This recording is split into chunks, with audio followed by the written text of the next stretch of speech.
Yo, selamat datang di Freaks Channel. Kali ini gue akan kembali membahas salah satu tokoh yang sudah eksis sejak awal cerita, teman dekat sekaligus teman seperjuangan Bam, yaitu si jago pedang Hatsu. Oke, langsung saja.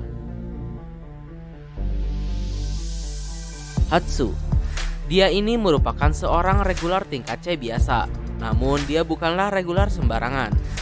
Lalu ia juga bisa dibilang merupakan seorang karakter yang cukup kental dengan budaya Jepang, dari mulai cara berpikir hingga penampilannya.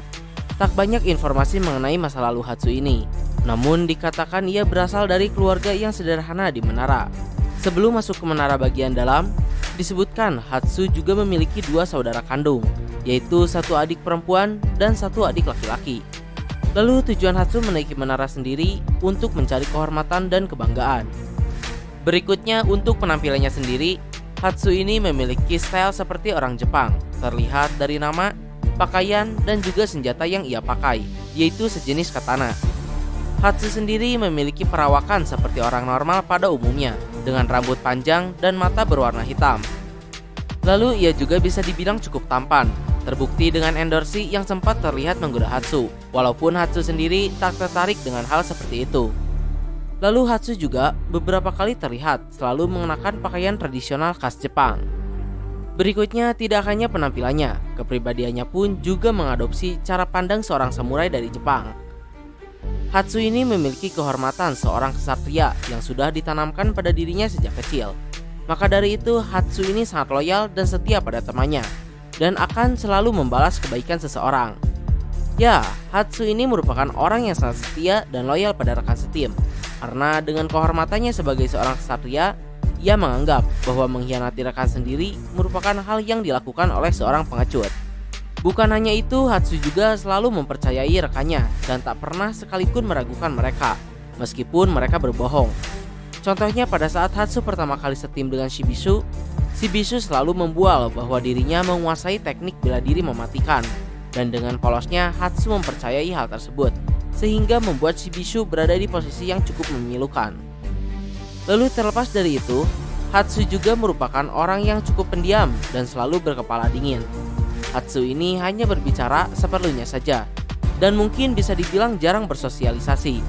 Terbukti dengan mulut Hatsu yang tak memiliki saringan di dalamnya. Yap, Hatsu ini selalu mengatakan apapun yang ada di dalam pikirannya, tanpa memperdulikan orang lain.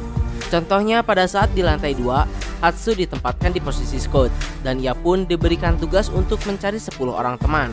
Namun dengan kepribadiannya yang buruk, ia pun selalu berakhir mendapat musuh dibanding teman. Tapi terlepas dari itu, ia juga selalu tenang dan kalem dalam situasi seperti apapun. Namun ketenangannya ini selalu hilang ketika ia bertemu dengan Kun, karena kepribadian mereka yang bisa dibilang sangat bertolak belakang. Yang mana Hatsu ini sangat loyal dan percaya pada rekan setim, sedangkan Kun, ia selalu mencurigai setiap orang dan tak mempercayai siapapun.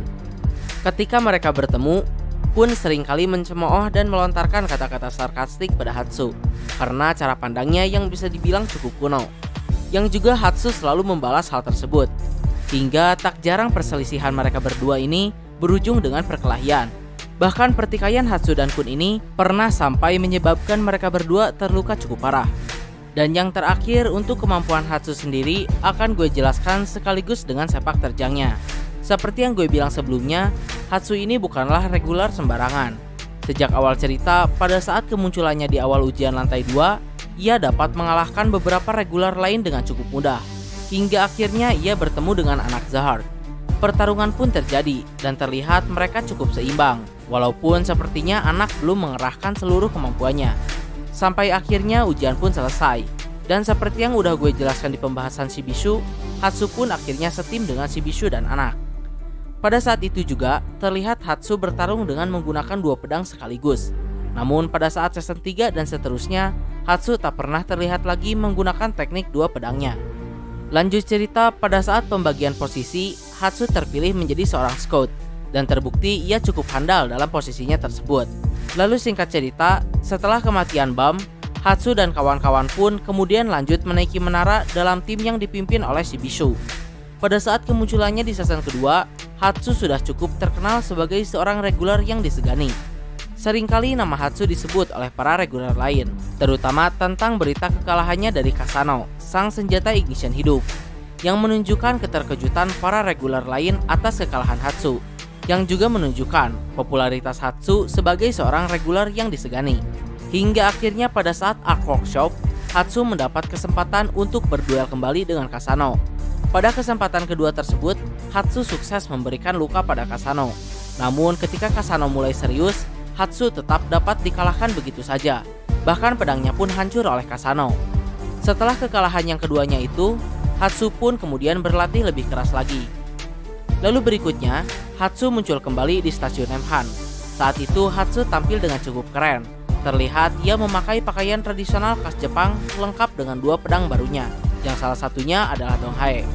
Di sana Kun dan Hatsu juga sempat bertemu dan sempat berselisih, karena Kun yang tak mau membantu menyelamatkan Endorsi. Akhirnya pertarungan pun tak terhindarkan, dan terjadi pertarungan yang cukup sengit di antara mereka. Hingga akhirnya keduanya pun terluka cukup parah. Saat itu Kun juga cukup terkesan dengan kemampuan Hatsu, bahwa untuk ukuran seorang regular biasa, ia cukup hebat dengan mampu menandinginya yang merupakan anggota dari 10 keluarga agung. Lalu bukan hanya itu, di sana Hatsu juga sempat berduel dengan salah satu putri Zahard, yaitu Silial Zahard. Dan saat itu juga Hatsu kembali menegaskan bahwa dirinya bukanlah regular sembarangan dengan mampu menyaingi putri Zahard. Silial pun cukup terkesan dengan Hatsu. Untuk seseorang yang bukan dari 10 keluarga agung, dirinya mampu menyaingi putri Zahard. Walaupun tentu saja sepertinya Silial juga belum serius. Tapi walaupun begitu, setelah beberapa serangan dari Silial, Hatsu pun cukup kewalahan. Bahkan pedang yang dipakainya pun tak bertahan dan patah. Hingga akhirnya Hatsu pun terpaksa mengeluarkan Donghae. Donghae sendiri merupakan sebuah senjata ignition, yaitu senjata yang dapat dinyalakan atau diaktifkan. Kekuatan Donghae ini bisa dibilang tidak main-main. Hanya dengan sekali serangan saja, Hatsu dengan Donghae-nya mampu mematahkan senjata jarum yang dipakai oleh Silial dan juga menyebabkan kerusakan yang cukup parah di area sekitarnya. Tapi walaupun serangan Donghae sudah sebesar itu, Hatsu bahkan mengatakan bahwa Donghae sendiri belum dinyalakan. Menarik sekali untuk melihat akan sekuat apa jika Donghae sudah diaktifkan. Bahkan pada saat arc tembok koeksistensi, melihat senjata Donghae, White selaku Slayer dari keluarga Ari, Suhu dari para ahli pengguna pedang, mengatakan bahwa Donghae merupakan senjata yang layak, yang artinya Donghae ini betul-betul bukan senjata ignition biasa. Namun Hatsu sendiri jarang menggunakan senjata tersebut, karena menurutnya senjata tersebut sulit untuk dikendalikan. Tapi terlepas dari itu, tak diketahui di mana dan kapan Hatsu mendapatkan Donghae. Berikutnya seperti yang kalian tahu, Hatsu juga sempat muncul di awal dan akhir arc stasiun terakhir.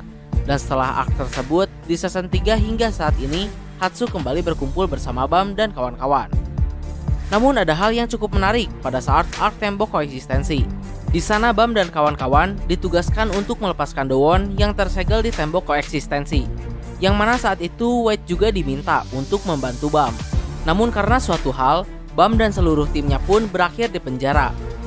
Hingga akhirnya ada suatu adegan di mana White memperhatikan Hatsu yang sedang berlatih. Sebagai sesama ahli pedang, White pun gemas melihat apa yang dilakukan oleh Hatsu, karena menurutnya walau berlatih 1000 tahun pun Hatsu tak akan pernah bertambah kuat.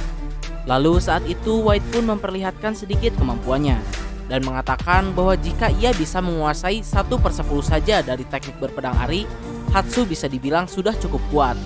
Memang tak dapat dipungkiri, sehebat-hebatnya kemampuan berpedang Hatsu, ia masih belum dapat disamakan dengan seseorang yang berasal dari keluarga Ari. Lalu tidak sampai di situ saja, karena saat itu tim terbagi dua, kebetulan Hatsu pergi bersama White menuju tembok di mana Dowon disegel. Dalam perjalanannya, Hatsu pun menyaksikan White membantai semua orang yang ada di sana, dan ia juga mendapatkan cukup banyak nasihat dari White. Hingga akhirnya White pun bertemu dengan Calavan dan bertarung. Hatsu yang melihat pertarungan tersebut menyadari bahwa tak ada sedikit pun tempat baginya untuk membantu. Dan ia pun memutuskan untuk menyaksikan dan mempelajari setiap detail bagaimana cara White mengayunkan pedangnya. Dan ada suatu adegan juga di mana Hatsu bergumam bahwa suatu saat ia akan mengayunkan pedang dengan benar ketika suatu momen penting datang padanya. Yang menurut gue gumaman tersebut bukanlah sebuah gumaman belaka. Mungkin di masa depan Hatsu akan benar-benar dapat menguasai separuh atau seluruh dari teknik berpedang Ari.